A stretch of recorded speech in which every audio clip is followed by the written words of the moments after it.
Novel Navigator. Chapter 241, Symptom of Broken Heart. The Holy Room. While it was night outside, it was still rather bright inside the room, but it didn't mean that the two of them didn't feel sleepy. On top of one of the soft clouds, Lady Yu laid with her eyes softly closed, and her chest continued to rise and fall in a slow, steady rhythm. She was sleeping peacefully while her mind wandered through dreams of distant lands and adventures. A small distance away, behind some of the clouds, Adam swung his heavy sword down and up, his muscles straining with each powerful blow. The sleeves of his shirt were pulled all the way up to his shoulders, and his exposed arms were coated in a thin sheen of sweat. Woo! Adam breathed heavily, swung his sword down, and lifted it back up. During his adventures after the Elder Tree Institute, he found a skill scroll for the Knowledge Master skill. It was a rather different skill from others, as it helped him to absorb all types of knowledge. Thus, because of the skill, he'd been reading through some swordsmanship books and learning techniques that he never thought possible. Victor's words cut deep. He was indeed lacking in the swordsmanship department, and since he was tank, he didn't have to be good at it, but it wouldn't hurt to have a few extra tricks up his sleeve. After swinging his sword back down, he took a step forward and cut horizontally across the air. He then took another step and slashed up diagonally to cut his invisible training partner. With a short thrust, he stabbed his sword behind him, then turned around and slashed through the air in front of him. He then switched his grip and continued to practice his forms. N/O/vel/b//n.c//om. After doing it a little bit longer, he stabbed his sword through the cloud ground, left it there, and sat down on the cloudy hill. With an exhausted look, he took some water from his inventory and poured it over his head to cool off. "What are we supposed to even do here?" Adam looked around with a puzzled expression on his face. This was his first time being in the Holy Room, but he expected something to happen at least. He only knew that in this room, people turn into superhumans.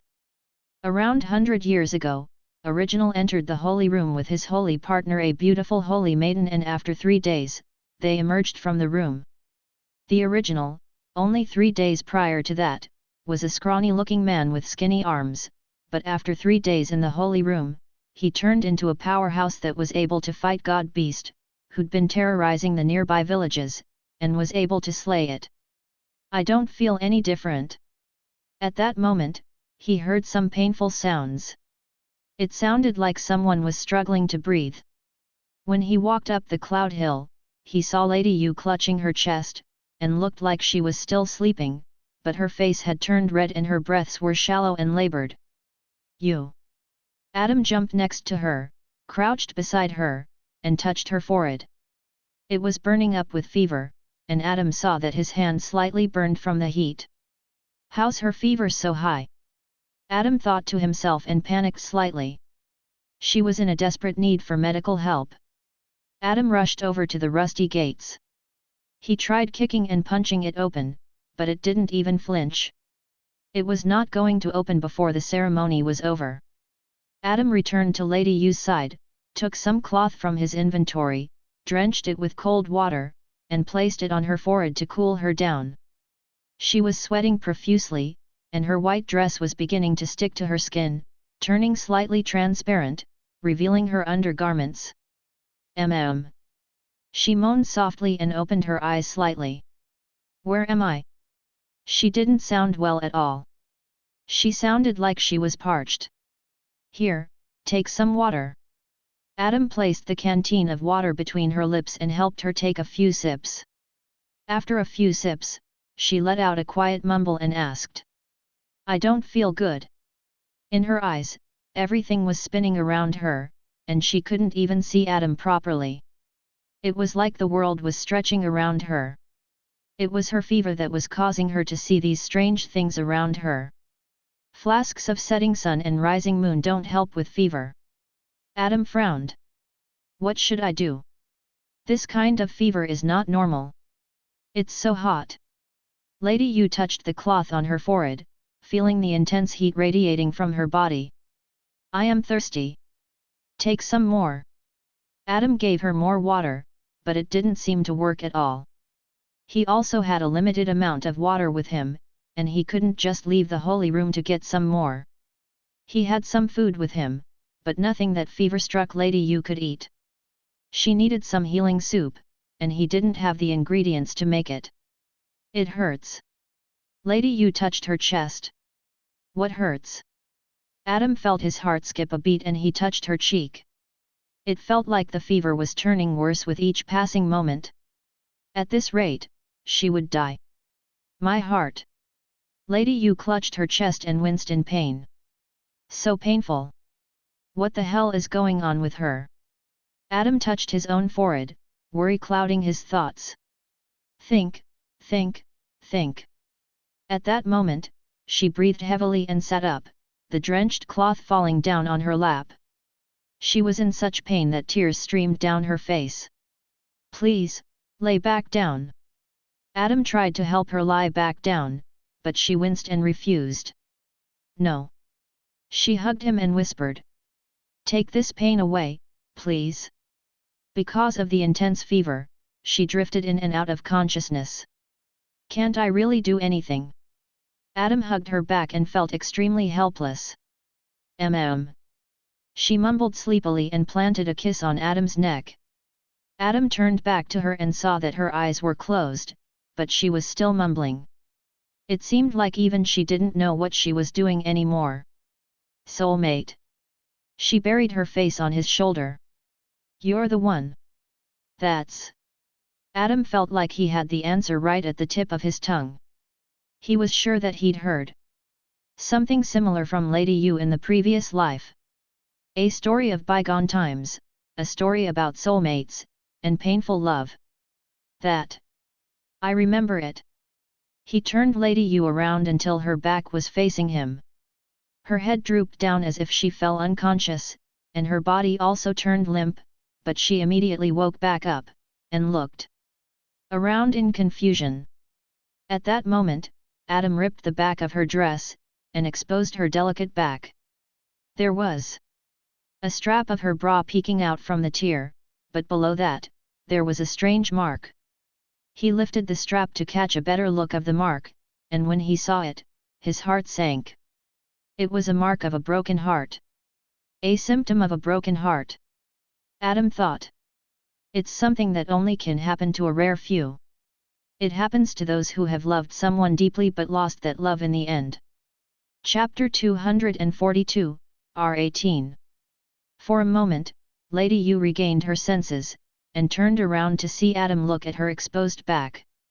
With a shy voice, she asked. What are you doing? I have a question, and please answer truthfully. Adam looked into her golden eyes. Who do you love? While her face was already red, some pink blush spread across her cheeks, and she said. No one. It was clear that she was lying, but she was too shy to reveal it. Truthfully, please. Adam grabbed her by her shoulders and made her look directly into his eyes. You're suffering from a symptom of a broken heart. I only know one way to heal it, but only your loved one can do it. Symptom of a broken heart. Lady Yu's eyes shook. It's because I found out that he had someone else, and I felt like my heart broke in pieces. Tell me. Adam begged. It's you. Lady Yu teared up. You're really blind to the feelings of women, aren't you? Adam turned silent, but he already had a hunch. He just had to be sure. Is soulmate really a thing? I know that she had feelings for me in the previous life, but I thought it was because we survived together in the era of the war. I thought she grew feelings for me during that time, like I did with her. However, now we barely know each other, and again, I am the only person her curse of men doesn't affect. It hurts. Lady Yu touched her chest with a gasp of pain. You know how to cure this? I know, Adam said. Remember the tale of 55 maidens and dragon slayer? Yeah, I read it as a child. She answered with pain, but then she understood what he meant. It was a small part of the story, but it happened. Are you sure? She asked shyly. It is just a story. A story of true story. Adam said. There's a reason why the nuns of monastery teach you all those tales. It's because their knowledge. She leaned back and sat on the cloudy hill, her dress basically transparent enough to see everything underneath. She felt her heart racing with excitement, and surprisingly enough, the fever started to calm down, and she didn't feel as bad as before. It's working. She said with a shy smile. Your broken heart is healing.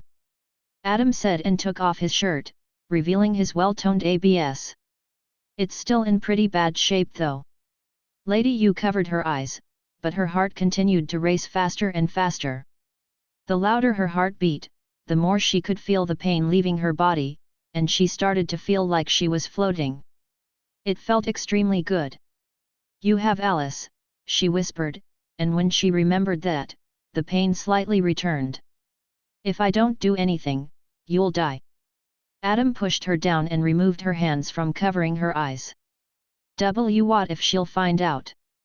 She rubbed her legs together with a blush. I don't want to destroy your relationship. I'll tell her myself. Adam said softly. I won't hide anything from her, but if you think I let you die, you're mistaken. I do love you, as well.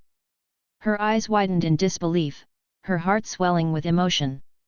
After pulling down his pants, he leaned close enough to press his body against her soft breasts and inserted himself inside her, the tightness and warmth enveloping him completely. Ah! She moaned in heavy pleasure as she felt her maidenhood being taken away. It was something that she'd treasured for so long, and now it was taken away, but she didn't feel sad. She had never felt as good as she did now. The fever left her body as quickly as it had come, and the broken heart healed in an instant. Ah! Adam moaned as well and felt his legs turn jelly as he released a breath he didn't realize he had been holding. It felt heavenly. Your broken heart is healed. Adam whispered in pleasure. We can stop here. It's not healed. Lady Yu whispered softly. Keep going. Oh. Adam thought that was enough, but he listened to her, and started moving his hips in a slow rhythm. In, and out. Plap plap plap. She moaned in ecstasy, and her breasts popped out of her bra, bouncing freely. Her breasts were the size of basketballs, and she had inverted nipples that he found incredibly arousing. With one of his hands, he squeezed on her left breast, which felt like a soft, squishy pillow, and saw the nipple pop out from its inverted state and harden under his touch. With his other hand, he traced it across her soft thigh, feeling the goosebumps rise on her skin, and started thrusting faster and stronger to make her moans even louder. The breasts bounced up and down with each movement. Her body responded eagerly, arching towards him as she reached the peak of ecstasy. With another thrust, she climaxed, her body shivering in pleasure, and let out a loud scream of satisfaction. However, Adam wasn't done and smashed his lips against her soft lips. She was greedily accepting the kiss, put her arms around his neck, and pulled him closer, wanting more. After another thrust, he released his white substance deep into her, filling every inch of her maidenhood that was untouched only moments prior. She moaned in pleasure and smiled contendingly. So good. Hearing the happiness literally seeping from her word, Adam turned her around, and forced her to lay on her stomach so he could continue his thrusts from behind. With her breasts squeezed against the cloudy hill, she looked over her shoulder with a seductive smile. Adam moved her dress up and saw her underwear was white and innocent. It was still covering her soft-looking, round buttocks that seemed dangerously inviting. After he ripped them off, she moved her buttocks left and right, as if tempting him like a seductive temptress. With a quick thrust, he again inserted himself deep into her and started smacking his hips against her soft buttocks with a rhythmic intensity that left her gasping for more. However, at that moment, he noticed that the broken heart mark on her back was long gone. N/O/vel/b/jn.c//om. You little liar! Adam just chuckled and continued to thrust into her with even more passion. With both of them reaching the peak of pleasure, his thrust made his partner scream out in ecstasy, and they both simultaneously collapsed in a state of blissful exhaustion. The white liquid dripped off her maidenhood and disappeared within the cloudy ground. She let out a satisfied sigh, turned around to lay on her back, and spread her arms out wide, as if she were accepting a hug. She looked at Adam with a smile, wanting him to embrace her in return. Adam entered her embrace, her breasts squeezing against his chest, and the two of them melted into each other's warmth, feeling completely content in that moment. "I am yours," she whispered into his ear. "You don't care that I have another?" Adam asked. "No." She shook her head. "As long as I am the only one you have in this world. That's all I care about." Without either of them realizing it, their souls got closer to fully connecting with each other. The ceremony was nearly complete, and it wouldn't take long for their bond to be unbreakable. Chapter 243, Box of the Dead. As soon as the first light of the morning dawned over the land, the fights began, and the originals were woken up from their slumber. They weren't sleeping that well as the dangers of the war loomed over them, but they managed to catch a few hours of shut-eye. Somewhere in the city, an entire section of the city had gone up in flames as battle raged between the foot soldiers of two factions. Zestruction versus Smilebacks. With blood spewing and teeth flying, it was one of the bloodiest fights so far. Smilebacks, in one big group, ran towards Zestruction's forces while screaming their war cries. Out! At that moment, the tank of Zestruction stepped forward, carrying his heavy shield, which was almost as big as him, and let out a deafening scream. Smilebacks attacked him. With his heavy shield, he tanked all of their attacks without taking a single step backwards. "Is that all you got, scum?" The tank laughed at their futile attempt. At that moment, magic spells flew behind the tank, hitting the front group of Smilebacks and forcing them to retreat a few steps back. Onwards! The tank swung his sword and charged forward. In the middle of the street, two sides clashed, the steel blades swinging, spears flying, magic spells exploding, and the ground shaking with each blow. When the fight turned even more intense, the leaders of both sides stepped forward to meet each other at the center of the street. Others calmed down with their attacks and retreated to allow the two leaders to face off without any disturbances. This was a leader showdown, and it was an extremely important fight in any battle. It was because the winning side would have a great increase in morale and momentum, while the losing side would suffer a significant blow to their confidence. Smileback's 20th Division commander, Para, held dual swords and was as big as a boulder, with muscles bulging out of his armor. It looked like he would fit more as a tank. Zestruction's captain of the 50th Squad, Volume, stood across from him, towering over Para with a cocky grin on his face. While Para was as big as a boulder, Volume was as tall as a tree. Volume wielded a staff. He was a magician. They circled each other while their subordinates watched without averting their gaze even for a moment. These kinds of fights could end in an instant. Para made the first move. It was obvious that he would, since he was the one with swords, and Volume would need some time to cast his incantations, so it was unlikely that he would make a first move. Para activated a skill. It gave him greater acceleration speed, and he quickly closed the distance between them. The two swords were approaching. Volume tapped the ground with his wooden staff and said, "Go fly."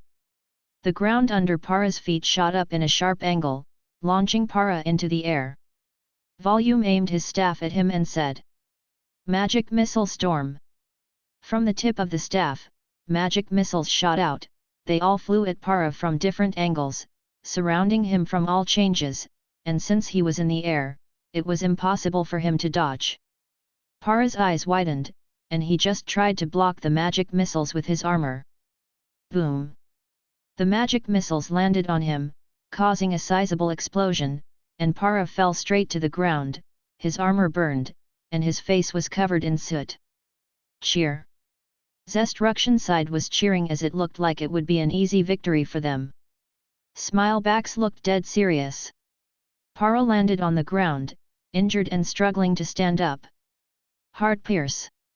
Volume pointed his staff straight at him, and a heart-shaped arrow shot out from its tip and flew straight at Para. As it was about to land and the defeat looked almost certain, Para's dual swords came crashing down on the arrow, shattering it into 1,000 tiny shards. Volume looked taken aback. With his insane acceleration, Para shot forward and cut through Volume's armor like a hot knife through butter. The blades managed to slice through his flesh with ease, leaving deep gashes that immediately began to spurt blood. This is bad.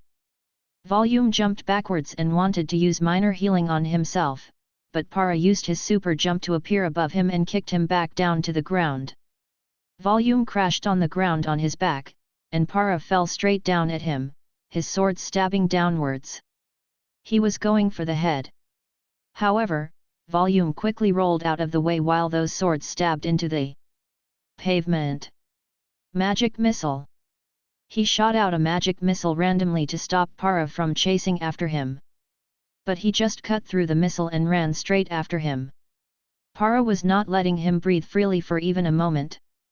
This was his fighting style, hunting his opponent down relentlessly.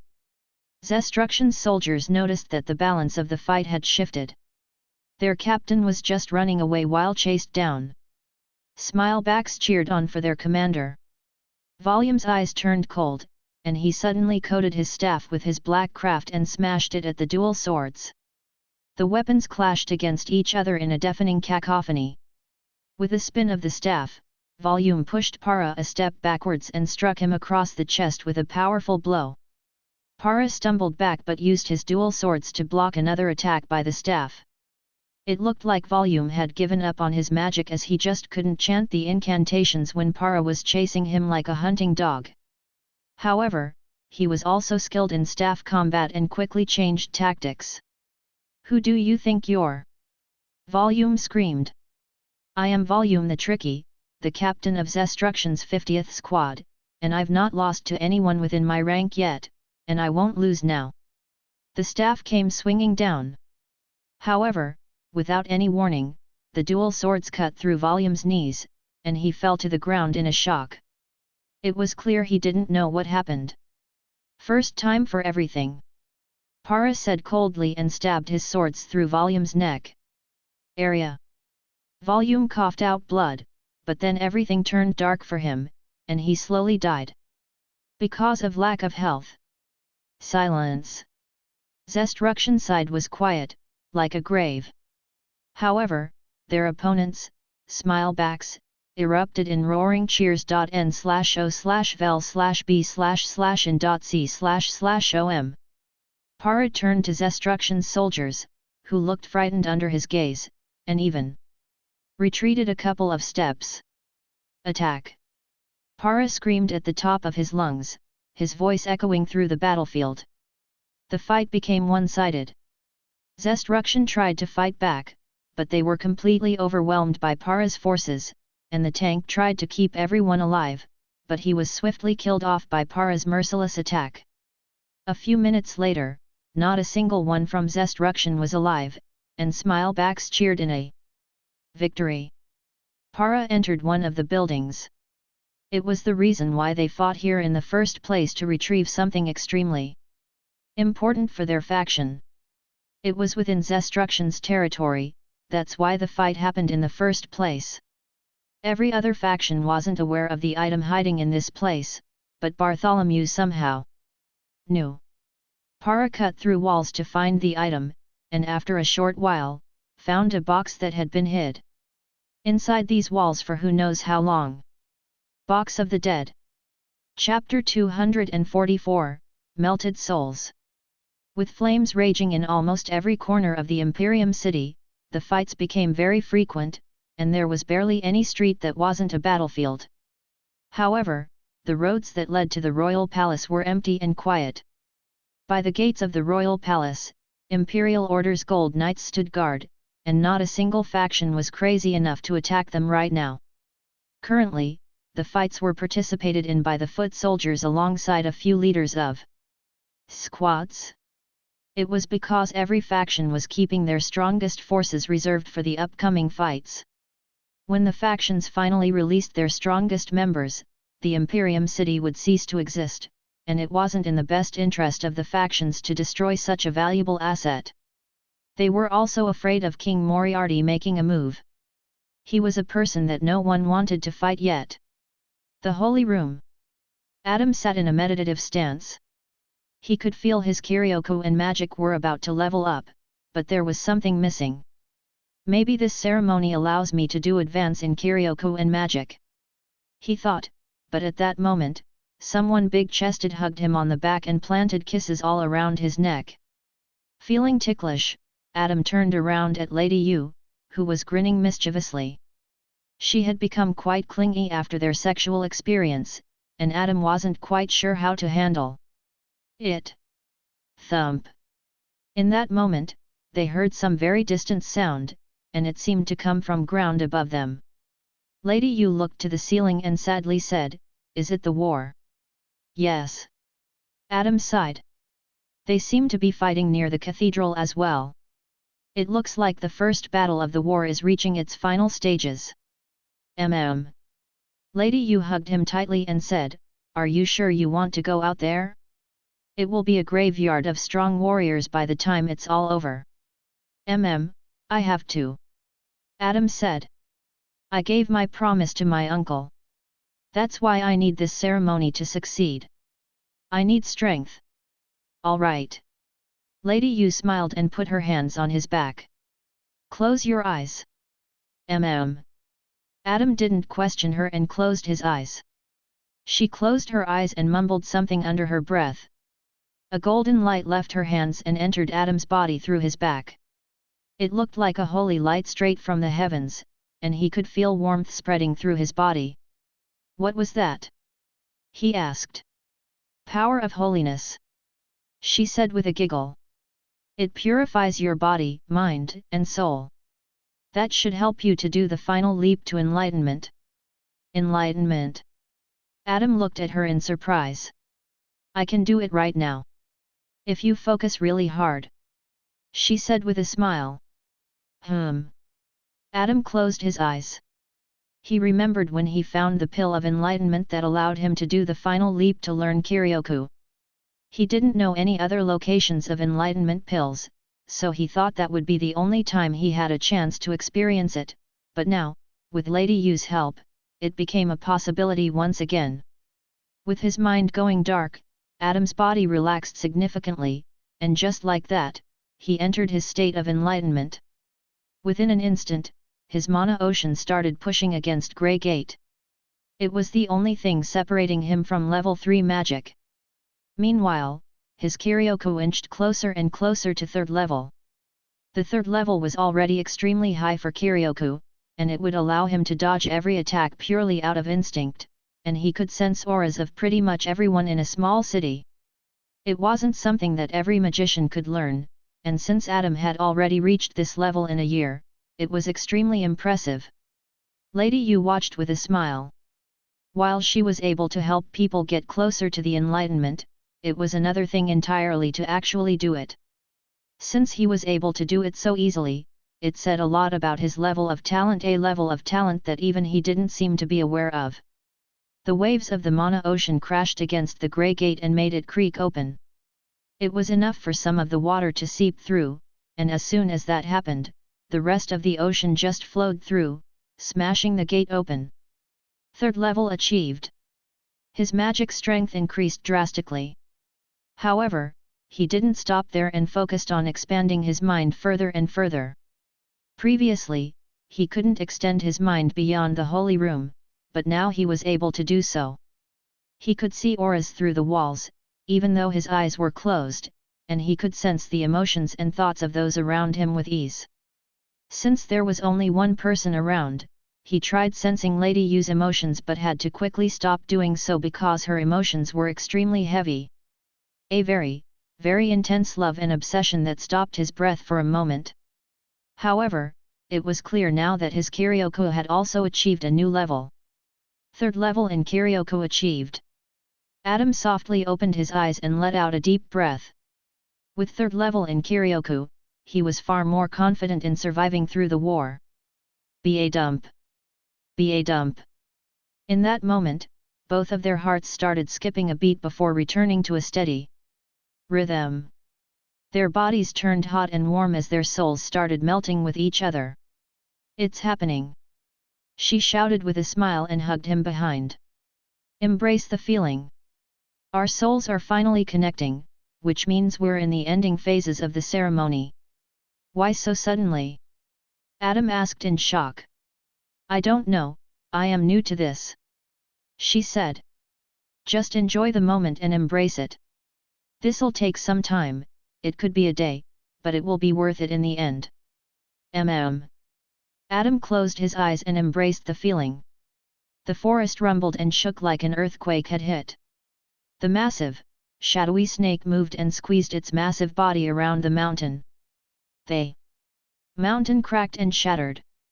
After a moment, the creature finally opened its eyes after the slumber, and as soon as it did, dark clouds gathered across the skies. SHH.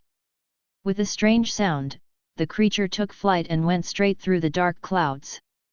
The dark clouds parted like a curtain, the sun brightly shining through, but then dark clouds started moving away, following the dark creature like a shadow.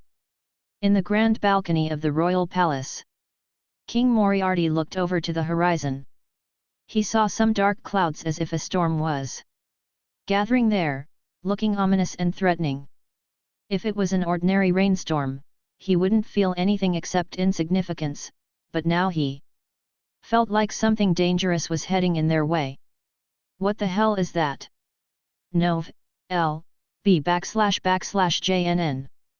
He leaped off the balcony and landed on top of a large bladed sword. The sword was flying somehow, suspended in the air by unseen forces. With the flying blade, Moriarty flew out of Imperium City and headed in the direction of the incoming storm. However, when he neared it, a lightning bolt shot through the dark clouds like an angry god descending from the heavens. Moriarty touched the lightning bolt with his hand, and absorbed it into his hand as if he were a lightning rod.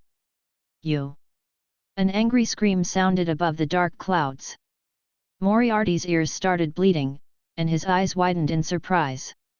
At that moment, a shadowy tail swung through the dark clouds and smashed into Moriarty, sending him crashing into the ground. The ground shattered, flipped around, and swallowed him whole. Chapter 245, Ragnarokia. While the looming threat of the dark clouds was still a long distance away, the war didn't stop even for a moment. By one of the streets, a new mercenary, who only 2 months ago finished his tutorial, watched as his fellow soldiers died all around him. This was an insane sight to him. This is stupid. He took a few steps back. N/O/vel/b//in.c//om. None of those handlers spoke anything about this. He turned around, wanting to leave, but the soldiers behind him kept pushing him forward as they had to follow orders and advance. At that moment, a shower of arrows rained down on them from the sky and stabbed through their armor like it was paper. Everyone around the young man died, but he miraculously survived without a scratch. His legs were shaking uncontrollably as he stood frozen in shock. At that moment, an enemy soldier approached him with a war cry. He looked into the soldier's eyes and saw fear instead of malice. Both were afraid. Stab! The sword went through the young man's chest, and he fell to the ground with his body turning cold like the winter snow. None of the handlers prepared me for this. This sucks. Arya looked through the window at the smoke that rose high to the sky. The door behind her opened, and Richard entered the room with his head hanging low. You tried to escape, why? She asked. This war has nothing to do with me. Richard said. Just a bunch of egos fighting against each other. A childish mindset, as always. Arya shook her head in disappointment. This war is for the future of our family. You're my son, and the next head of the family. This war is for the family or for you. Richard asked. You want to share the throne with Moriarty, don't you? You want to be his little queen. Arya grabbed him by the cheeks and made it so that he couldn't speak another word. Listen here, Richard. You can be king one day. Don't you want to be one? Richard couldn't speak a word, but his eyes told everything he didn't want to. Arya pushed him away and turned back to the window. You lack ambition, that makes you weak, Richard. Richard scoffed and walked out of the room, closing the door with a loud slam. A distance away from the Imperium city, the ground had shattered, and the lightning bolts continued to strike down from the dark clouds. The sight was like from a nightmare. Through the broken ground, Moriarty jumped back to the surface, and saw the massive creature slither above the dark clouds. Who are you, and what do you want from my city? Your city. The voice was so loud that it seemed to shake the entire earth. Moriarty winced and held his ears. If he listened to that voice longer than a second, his eardrums would surely burst. His ears were already bleeding. Yes, my city. Through the dark clouds, a shadowy face revealed itself.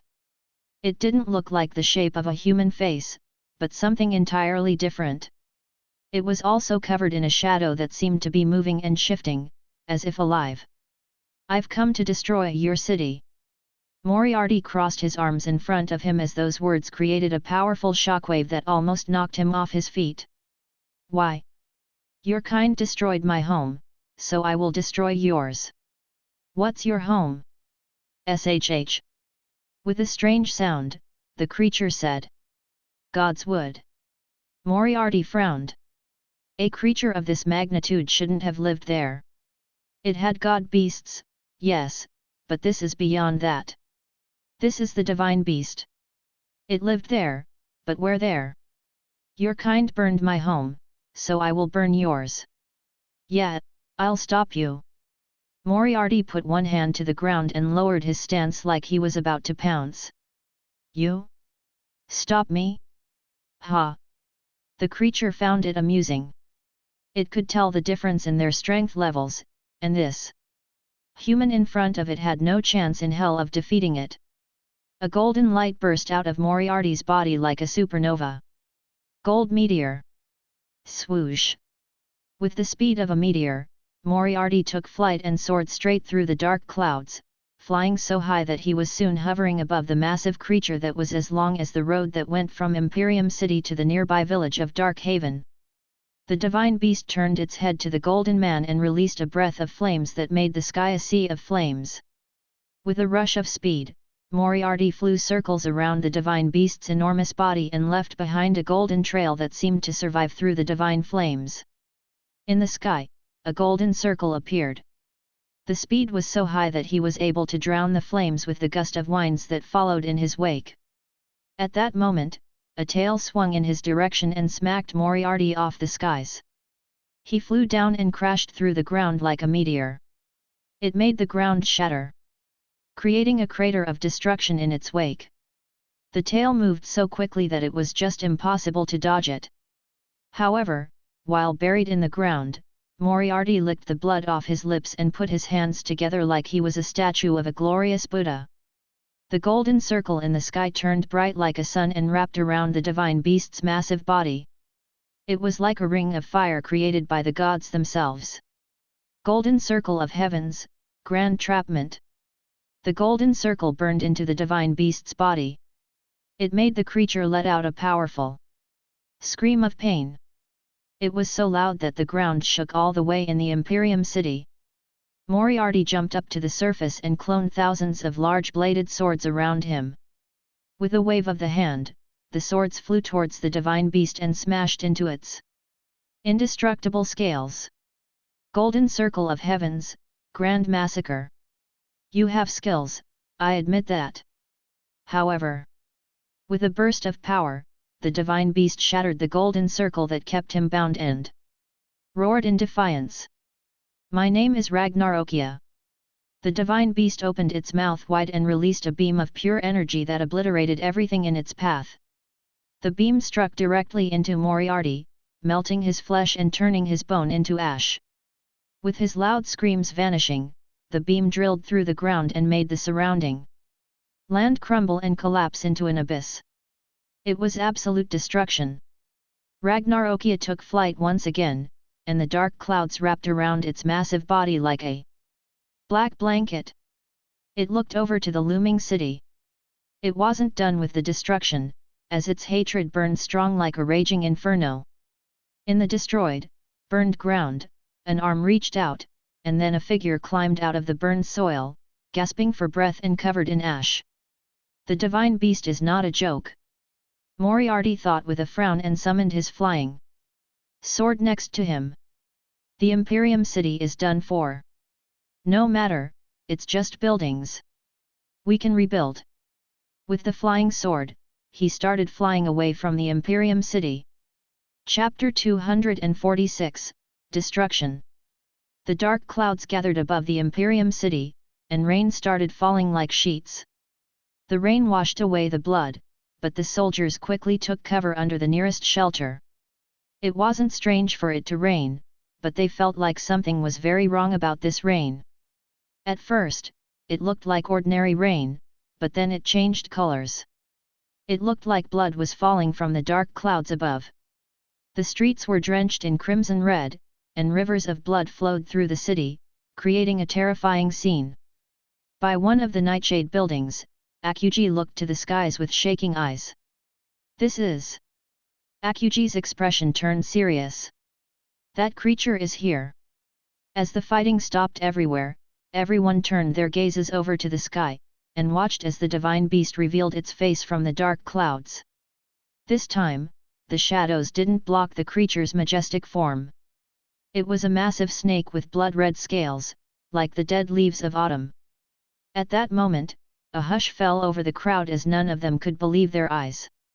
This was the strongest creature any of them had ever encountered. They thought this kind of creature was only something they would find at the highest levels of the dungeons, not in the New World. The 7 guild masters looked to the skies in shock and immediately ordered evacuations. They were able to sense the creature's killing intent and knew that this city would cease to exist in a matter of moments. With mercenaries running away from the city, the originals followed in suit, but it was hard to move through the streets because the blood rivers made it nearly impossible to keep their footing. Today, you humans shall suffer. Ragnarokia's words echoed through the chaos, and the voice alone killed some of the weak-hearted originals who could not bear the intensity of his power. No one stood behind, everyone realized that this city was lost. On top of one of the roofs, Arya looked over to the royal palace, and frowned.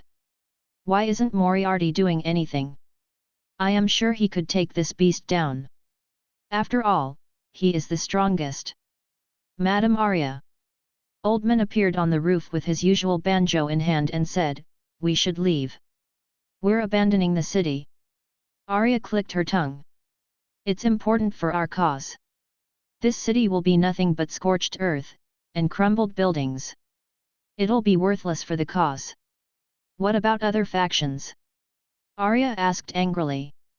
"Whoever has this city under control has the entire realm under control. What will they do with scorched land?" Oldman said with a shake of his head. "It'll be worthless to fight over some ash and rubble. Cursed." Arya shot another look towards the royal palace and then left in a hurry. In the skies above, the divine beast opened its mouth wide. Inside its throat, a small ball of blue fire appeared before it expanded into a massive blue fire that covered every inch of its mouth. However, it didn't shoot it out just yet. The blue fire's strength kept increasing and increasing. It only planned to release one attack but wanted that one attack to be enough to wipe this city off the face of the world. Imperium City was quite a big place. It had tens of thousands of houses and hundreds of streets, stretching across an entire valley. With his previous destructive beam of pure energy, he could create a scary amount of destruction, but not enough to wipe this city off the face of the world. As the attack charged, the originals screamed in fear as they wanted to leave the city, but they were all too slow.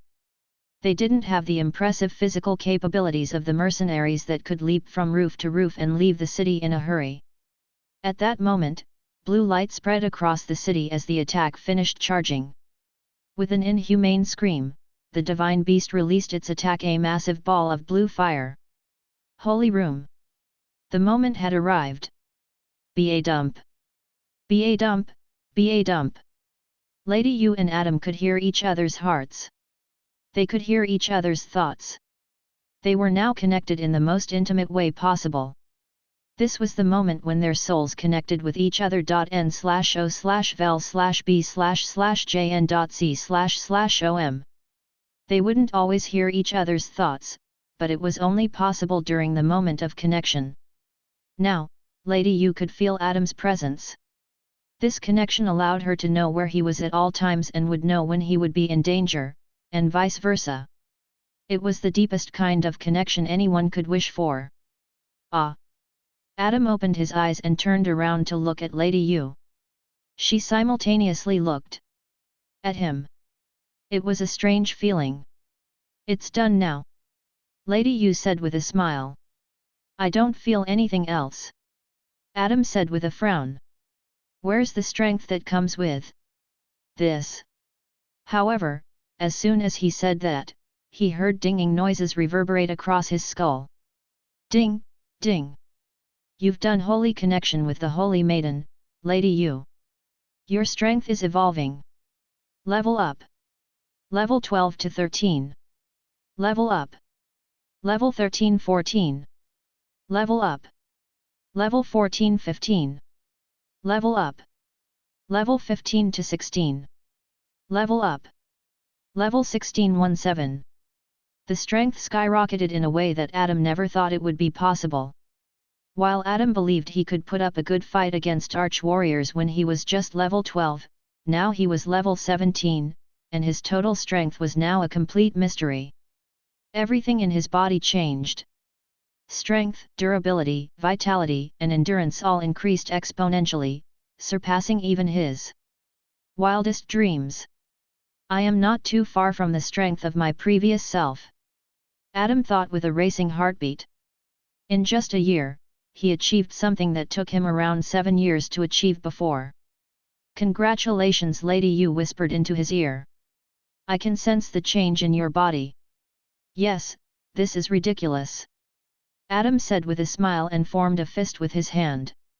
The raging power surged through his veins.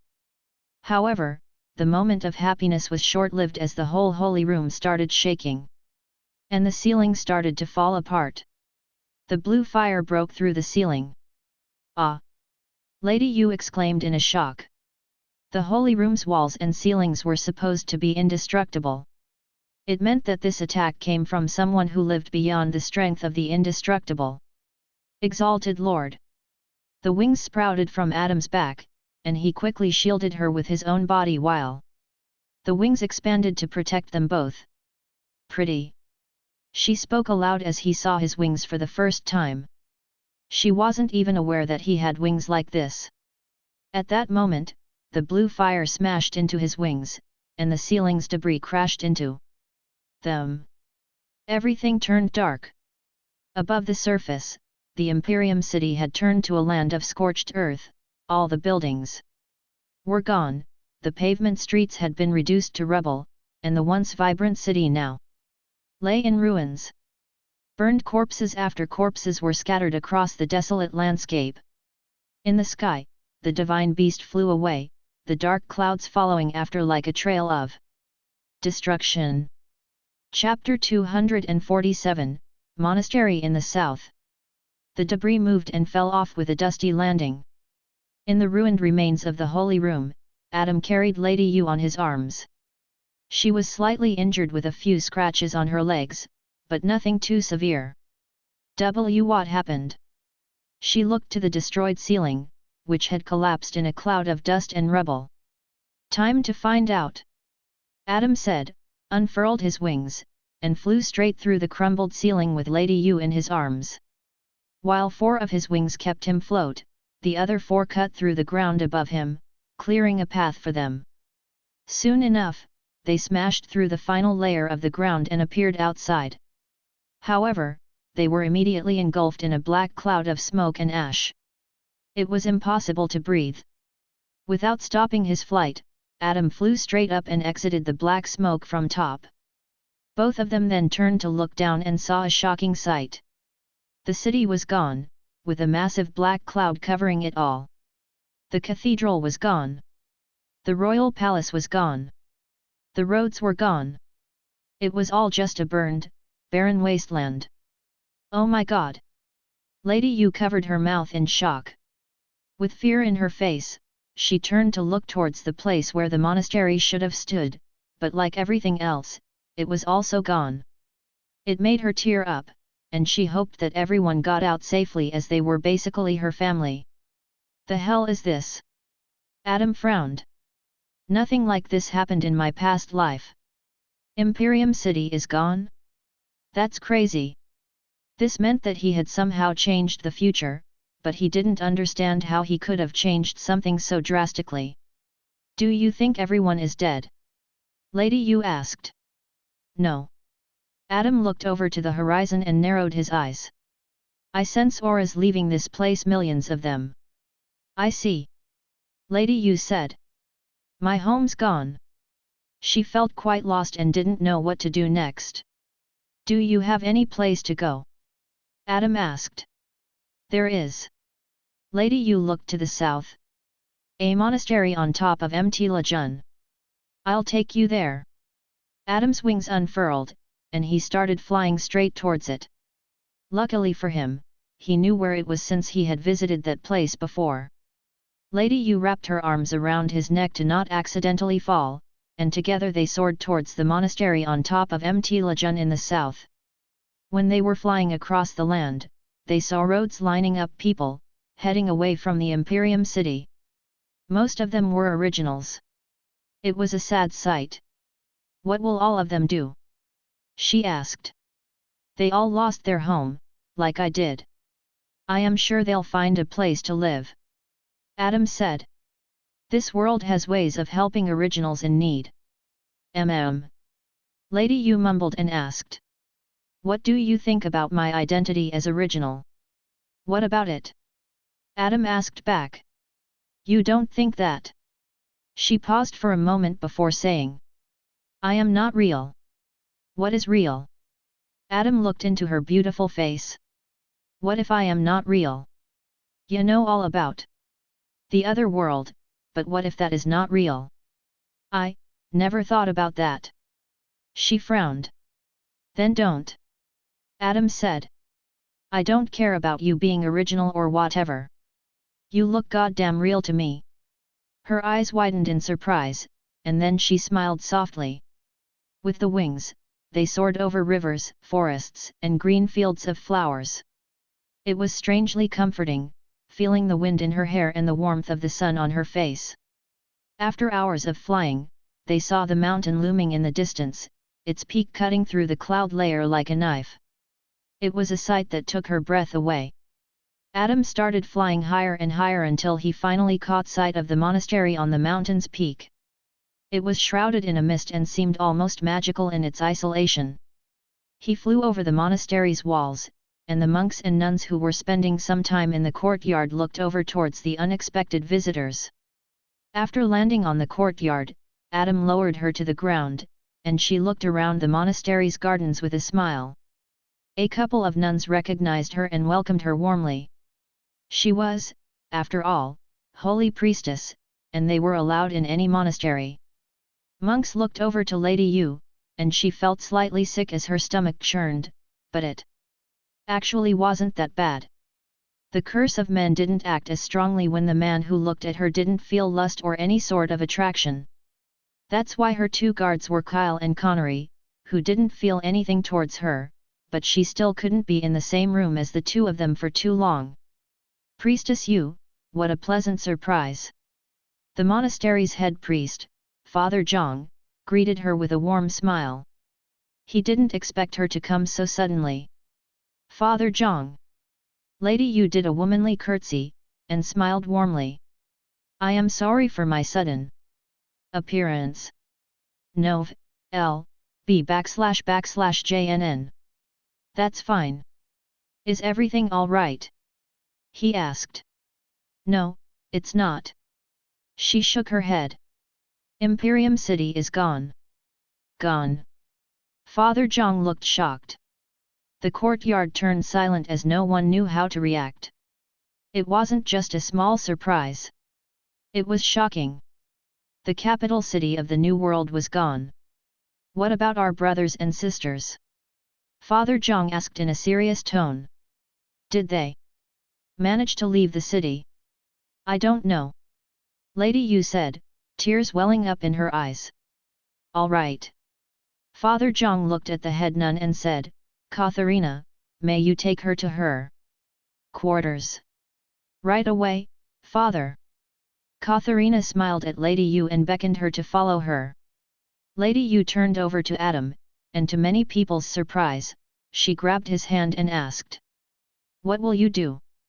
They were shocked because they knew about her curse of men, but now she was willingly touching a man, and they looked very intimate while doing so.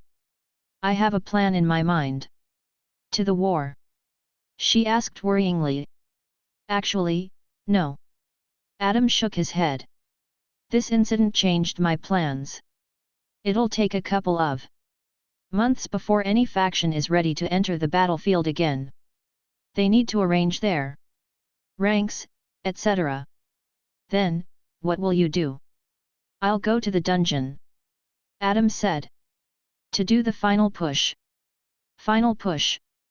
This holy ceremony increased my strength by a great amount. However, it is not enough. I plan on grinding and try to reach level 25 before I am needed in the war. Oh. She didn't understand some of the terms, but she nodded nevertheless. Adam planted a kiss on her cheek, which caused many people in the courtyard to gasp. They thought that was enough for her curse of men to activate. However, instead, she was just smiling happily with a blushed cheek and gave him a farewell wave. With his wings carrying him away, Adam flew over the monastery's walls and headed straight to the entrance of the dungeon on the buried Imperium city. He wanted to reach level 25 because that was the moment when he would officially become Royal Mercenary and the game would calculate his current strength again. It was a level when a player's strength changes significantly. If the game determined he was Prime Mercenary level of strength, his level would increase to match his current strength. After reaching level 25, he might reach the same strength as his previous self was. Thus, he was extremely excited to start grinding levels, and he planned to start doing so from a pretty high floor. 50th floor. Chapter 248, Reborn Night. In the underground crypt, the walls were lined with ancient inscriptions and eerie symbols, casting a foreboding atmosphere. The light flickered ominously, creating dancing shadows that seemed to come alive in the darkness, and the coffins creaked open one by one as if beckoning the living to join them in eternal slumber. It was like straight from a horror movie. This underground crypt was quite massive, with stone walls lined with cobwebs and rats scurrying about. It was like there were hundreds of dusty hallways leading nowhere in particular. The air was thick with the smell of decay and dampness, like the stench of death was lingering around every corner. At that moment, a door opened by the entrance of the underground crypt, and Adam stepped through, his great sword already in hand. The door closed behind him. 50th floor, underground crypt. He didn't choose this floor because he was attracted to its ominous atmosphere, but because of one simple reason. This floor had a lot of chaos beings, a lot more than any floor before this. There were some floors above this that had an even greater number, but he wasn't confident in surviving through those floors. After all, he wasn't even Royal Mercenary yet, and he was alone in the 50th floor. In most cases, it would be suicide to attempt solo clear on a floor as high as this with his strength. Solo clear, a greatest achievement mercenary could achieve. To go alone in the dungeon and clear that floor all by himself. That achievement didn't hold any weight below the 50th floor, but from this floor onwards, solo clears were rarity because the bosses were so incredibly annoying to deal with alone. One needed a whole party to deal damage, tank, heal, and support each other. This is a good place to start my grinding journey. Adam stepped deeper into the crypt. Usually, it was suicide to go alone to the dungeon. It was because if he was discovered by any rogue party of mercenaries, they would just kill and rob him. However, the whole mercenary world was so occupied with the war that he had enough confidence to enter the dungeon alone. Also, he was quite confident in escaping with his wings. That was also one of the reasons why grinding wasn't that worth it. Grinding with a whole party was slow and ineffective. Grinding alone was extremely dangerous. One also needed to focus on the 3 powers and the skills to become powerful, not only level. Adam was already extremely high level in 3 powers, and while his skills were somewhat lacking, he hoped that he would get some strong skills from the crypt. Let's check my interface and go from there. Name, Adam Palestar. Level, 17. XP, 0/9000. HP, 1300/1300. Rank, Grandeur. Weapon, Great Sword of Forgotten King. Shine Coin, 5845. Skills. The Little God. Advanced Blade Handling. Ground King. Shield Charge. Pull. Push. Ice Breath. Poisoned Blade. Minor Healing. Chi Strike. Knowledge Master. Inventory. Log off. Adam then made the interface disappear. It was a very long way to go for level 25, but he planned on grinding for the following months without stopping even for a moment. It was the perfect time to focus solely on leveling up. He doubted that the war would continue anytime soon because all the factions were exhausted and needed time to recover. Now that the Imperium city was gone, the large-scale battles would become more frequent, and to gather an army for those, they needed time to gather one. Let's start grinding. Adam entered the first stone chamber. It had some closed coffins, covered in cobwebs, and at the far end stood a tall, ominous figure. However, it wasn't a living figure, just a stone statue of a warrior holding a sword. Yet Adam charged at the statue and stabbed his great sword at the center of his chest. The blow created a crack that spread across the statue and then finally shattered into 1,000 pieces. Under the stone layer, a muscular man, filled with flesh, bone, and blood, opened his eyes and let out a roar that shook the ground. The coffins opened, and skeletons hopped off, clicking their teeth as if they were singing. Adam swung the great sword across the skeletons and hacked off their skulls. He then turned back and faced the newly born man, who was almost as tall as the ceiling. Since the skeletons died, he acquired his first bits of experience points, but it was a very minuscule amount. The knight approached him and brought down his heavy sword with a thunderous force. Adam jumped out of the way. The sword hit the ground and cut through the stone floor like butter. With the great sword, Adam swung straight back at him, but the knight masterfully brought his sword up and deflected the blow with ease. The knight pushed his great sword away and slashed towards Adam's exposed side, but he was able to bring back his great sword and smacked the heavy sword away. They swung their swords at the same time and clashed them together with a loud clang. With a flash of speed, Adam jumped to the wall, used it as a pivot, and launched himself back at his opponent. The great sword slashed through the knight's shoulder, leaving a bloody gash on his flesh. However, instead of crimson blood, it was a dark, viscous liquid that oozed out. After landing back on the ground, Adam slashed his sword back at the knight, but he stomped his foot down on the sword, trapping it under his weight. Adam gritted his teeth but couldn't move his sword from its position. At that moment, the knight pointed his finger at Adam, and the nail started glowing like a beacon in the night. Swoosh! Swoosh! Swoosh! 3 light beams shot out from the knight's nail and pierced through Adam's chest, shoulder, and waist. Arg! Adam coughed out blood. -300 HP. HP, 1000/1300n/o/vel/b/jn.c//om. Shield charge. Instead of using his shield, he used his shoulder and tackled the knight off his great sword. It sent the knight flying to the end of the stone chamber, crashing into the wall with a loud thud. Minor healing. Adam healed his bleeding wounds and stopped the bleeding. The knight stood back up and charged at Adam as if it had no fear. Adam pointed his hand at the knight and shouted, "Push!" An invisible push sent the knight flying across the chamber. With his magic level now being level 3, his strength of magic spells had increased drastically. The knight struggled to stand up. Adam grabbed the great sword with both hands and threw it. However, he didn't throw it at the knight, but at the ceiling above it. Once the great sword stabbed through the ceiling above the knight, Adam pointed his hand towards it. Pull.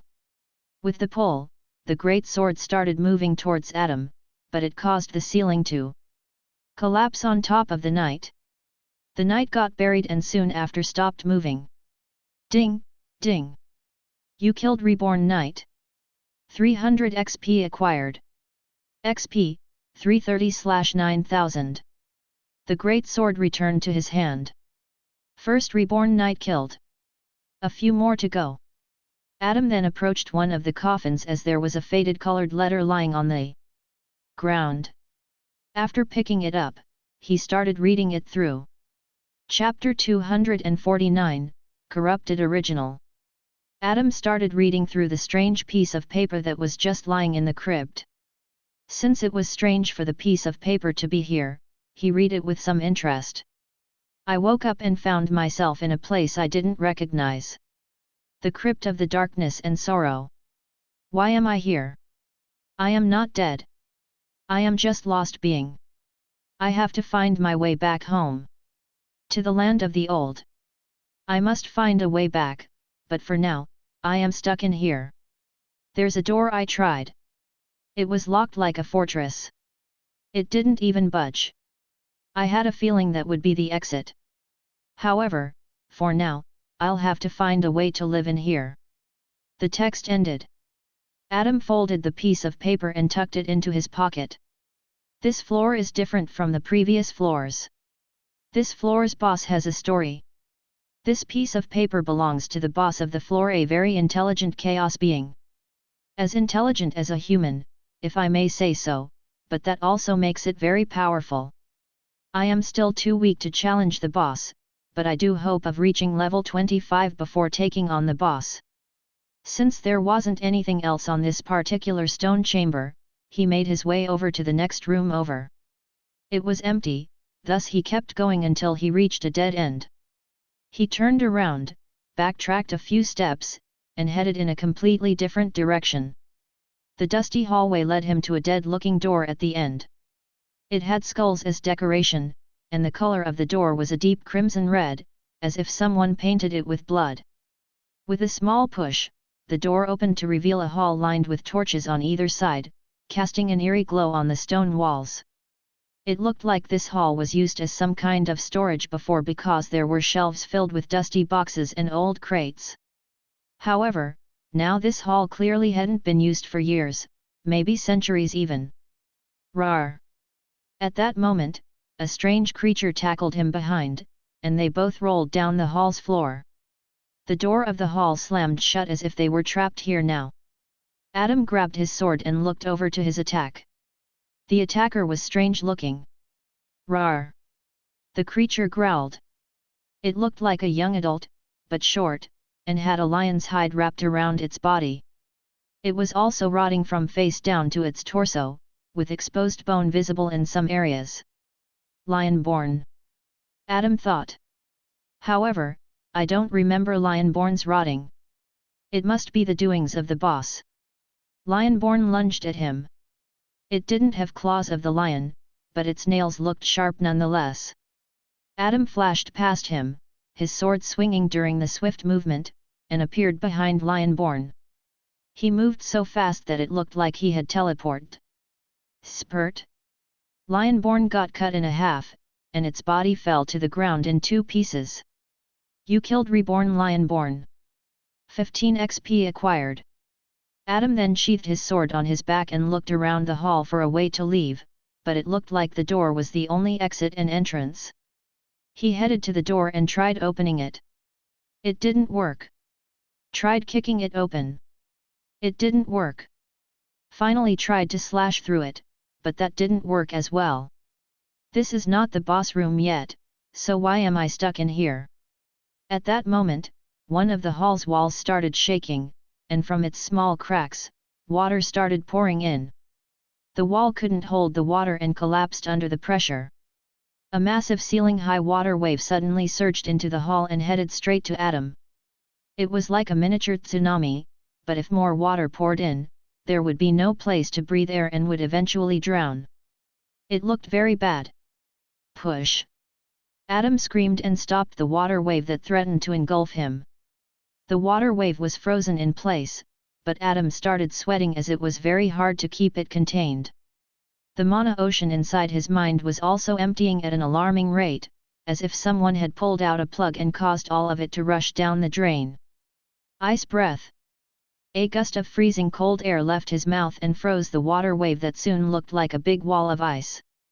He finally lowered his hand and saw that the ice wall was blocking the rest of the water from coming at him. Adam, coincidentally, looked to the ceiling and saw a small trap door. It was right above the ice wall that he had created. A way out. He then climbed up the ice wall, pushed the trap door open, and jumped through it.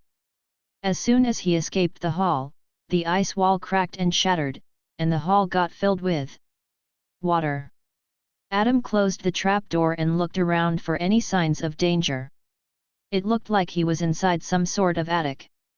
It was dimly lit, with cobwebs in the corners and boxes stacked high against the walls. It looks like this underground crypt was used as someone's living place. It's not just a resting place for the dead. He'd been on the 50th floor before, but it was such an enormous place that he hadn't seen everything in one go. He also didn't participate in the boss fight before then but had heard a lot about its difficulties. It was something he never expected to try, but now he was planning to do it alone. The attic wasn't as comfy as Lady Yu's place, but a place that would be found inside of a horror movie. Adam searched through the attic for more letters, but this place was clearly emptied some time ago. After not finding anything, he left the attic using a hatch and stepped down some stairs till he arrived back at one of the many dusty hallways. However, at that moment, he saw a door at the end of the hallway. It was a guarded door. A man was sitting by the door. A smoky cigarette between lips, and held 3 chains with his right hand. A dog was growling at the end of each chain. Those 3 dogs looked like hell beasts. "Oh, look what we have in here," Tobias said with a smirk. "Mercenary." When he said mercenary, his words were filled with malice and contempt. "Corrupted original," Adam said with narrowed eyes. "How rare." "Corrupted?" "No, reborn." Tobias stood up, towering over his 3 menacing-looking dogs. Some originals are desperate for power after seeing the might of the players. Out of desperation, they turn to dark magic and forbidden rituals. In the end, they get corrupted and become half original, half chaos being. "You came at a good time, human," Tobias said and patted his dogs. "My pets have become hungry, n/o/v/b/jn.c//om. Growl. The dogs began to snarl and bare their teeth. "I concur." Adam lifted his great sword above his head. "My sword's the same, YC. I don't know what's wrong with it, but when it doesn't get a taste of blood, it becomes restless and temperamental." Tobias let go of the chains, and the dogs started running towards Adam. Chapter 250, Vengeance of Tobias. The dogs lunged while baring their teeth. n/o/vel/b//jn.c//om. Adam smashed his sword through one of the dogs. The sword was so heavy that the dog's body was immediately pinned to the ground, unable to move. It died without being able to do anything. "You killed the corrupted dog of Tobias." 10 XP acquired. The two other dogs jumped over the great sword and opened their jaws to attack. Adam dodged the first dog, and the second dog attacked his leg, but he quickly lifted his leg to dodge that as well. Both dogs went past him as their attacks failed. While dragging his great sword behind him, he lifted it high in a reverse grip and stabbed it through one of the dogs through the back. The dog yelped before dying. You killed the corrupted dog of Tobias. 10 XP acquired. The last dog ran at him with a ferocious growl, but he swiftly sidestepped and plunged his sword into its side, ending its life. You killed the corrupted dog of Tobias. 10 XP acquired. Adam twirled his great sword around as if it didn't weigh anything and faced Tobias with a cold look frozen over his face. You killed my dogs, Tobias said coldly. I truly hate you players. And why do you hate us that much? Adam asked. Why? Haha. Tobias laughed angrily. It's because all of you treat life as if it didn't weigh anything and face no consequences. Your kind is killing originals without blinking an eye. Adam didn't speak a word. It must be nice. Tobias said. To have a power of resurrection. All of you bastards can just come back from death, while if the rest of us anger even one mercenary, our life is over. All we have to do is keep you bastards happy so your kind won't kill me and my family. You all act like heroes, keeping us safe from the horrors of the wasteland. However, who is keeping us safe from your kind? The black smoke on the cigarette turned red, as if it were resembling Tobias' anger and hatred. At that same moment, red smoke started to come from his flesh, enveloping him in a fiery aura of vengeance. This is the power I've received to protect my kind. Tobias screamed. With this, I'll protect my kind from the likes of you. With a strong lunge, the ground shattered under him, and Tobias appeared right in front of Adam. With a clenched fist, Tobias threw a punch that held all the hatred of his very being. Rage smash! Adam placed his great sword in the way of the punch, but once the fist landed on the blade, the ground under him shattered, and he was thrown backwards with great force. Boom! After another lunge, Tobias appeared near Adam and threw another punch. Rage smash ultimatum! The fist landed on the blade of the great sword, and this time, Adam's knees buckled under him, causing the ground below him to shatter and break. Boom! A small crater appeared under him, and Adam coughed out some blood. Minus 100 HP. HP, 900/1300. Rage kick. This time, a kick landed on Adam's shoulder, and it made him collapse on the ground. The shoulder was now broken. Tobias lifted his leg high and kicked it down with his heel first. Adam quickly rolled out of the way and whispered under his breath. Minor healing. The shoulder healed as now that he was level 3 in magic, his minor healing had greater healing capabilities. Healing simple fractures was very easy. As if he had turned angrier, Tobias let out an inhumane scream, and the ground around him began to crack and tremble. His flesh started to turn red, and he started to look more like a monster than a human. He then raised his clenched fist, and behind his fist, a surge of crimson energy started to gather. It began to look like a ball of blood. Blood of the vengeance. With a swing of his arm, the ball of blood shot towards Adam at an unbelievable speed. Adam smashed his sword through the ball of blood, cutting it in half, but the two pieces of the ball exploded on impact, covering Adam in a spray of crimson liquid. It started to sizzle and burn his skin, causing excruciating pain. This is the pain of the vengeance. Tobias screamed. It hurts, doesn't it? Adam winced in pain while the crimson liquid continued to burn his skin. It would definitely leave scars behind. Snap! As Tobias snapped his fingers, hundreds of balls of blood appeared all around him. They were much smaller, about the same size as bullets, but they swirled around him in a deadly dance, waiting for his next command. This is the start of my vengeance. Here, enjoy the bullets of vengeance. With another snap, he released the deadly blood projectiles that headed straight at Adam. The hallway didn't have enough space to dodge all of them. So, one would think that he was destined to get hit by those and die. Adam didn't move a muscle. His facial expression softened, and he dropped his great sword. He doesn't plan on dodging. Tobias frowned. He has given up. As expected from mercenaries, such weak will. He can always resurrect, that's what he must be thinking. I hate people like that. However, when those blood bullets came near him, they all missed him by a hairbreadth. They swooshed past his ear, past his clothing, past his legs, and past his arms before disappearing into the distance. Adam didn't move an inch, yet all those hundreds of bullets missed. How? Tobias screamed out. Motionless and level 3 Kiryoku. While Adam wasn't moving his upper body, he switched his center of gravity with his knees. And using his Kiryoku, he was able to dodge every single bullet. It was still extremely difficult. There weren't many people in the history of Mortal Online that could have achieved that feat. I do pity you, Adam said and picked up his great sword. However, look at you. You've abandoned being original for power. Tobias took a step back and felt his anger fading away. It wasn't because he stopped feeling hatred, but because fear had taken its place.